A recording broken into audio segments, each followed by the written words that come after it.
Bonjour, Charles Savy, expert comptable au sein du groupe Vertu. Je vais répondre à une question qui revient très souvent, comment recruter mon premier salarié?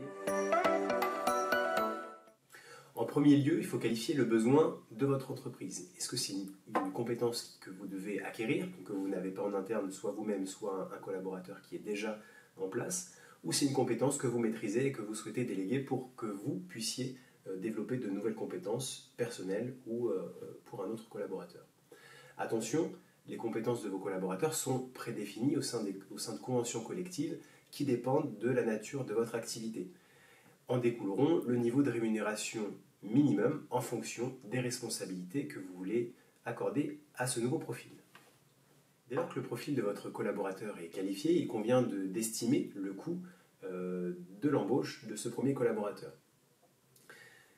Les paramètres classiques sont la rémunération brute, qui dépend des minimums fixés par les conventions collectives ou, à défaut, le SMIC, donc on prendra le plus favorable des deux.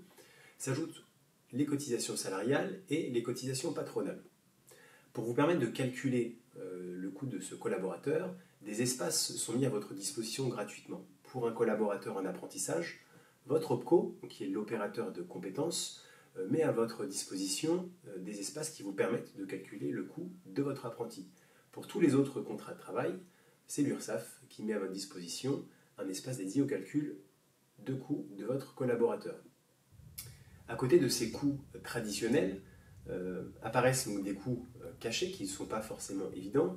On parle donc des taxes fiscales assises sur la masse salariale, la taxe d'apprentissage, la taxe à la formation professionnelle, mais aussi la mutuelle et les coûts liés à la médecine du travail dès le premier salarié.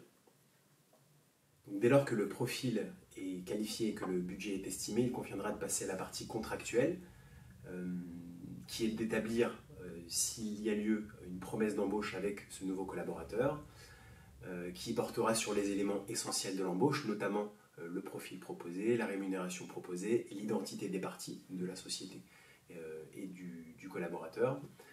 Enfin, il conviendra de signer un contrat de travail qui n'est pas obligatoire en CDI, mais qui l'est en CDD.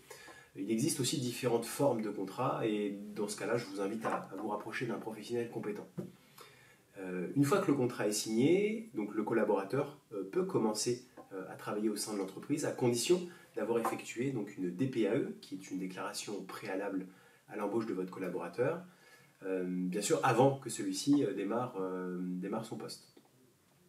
Enfin, une fois que le contrat est signé, votre collaborateur pourra démarrer au sein de votre entreprise.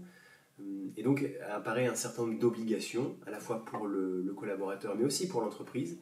On parle d'obligations de sécurité, d'obligations de formation, d'obligations de réaliser un entretien périodique et aussi d'établir un bulletin de salaire. Pour ce faire, il convient de se rapprocher d'un professionnel compétent pour établir pour répondre à ces différentes obligations. Pour le bulletin de salaire, c'est la question qui revient très souvent, mais qu'est-ce que je dois fournir à mon expert comptable pour établir ce bulletin? En premier lieu, il y a effectivement la pièce d'identité, un justificatif de domicile et l'ensemble des variables qui permettront à l'expert comptable d'établir le bulletin du salarié. Voilà, vous avez embauché votre premier collaborateur, mais ça ne s'arrête pas là. Au cours de votre collaboration, peut survenir différents besoins qui sont de lui verser une prime, de lui accorder des congés, de mettre en place un accord d'intéressement, de participation.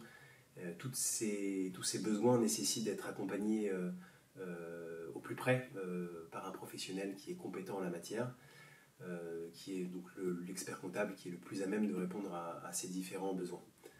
Merci, bonne journée.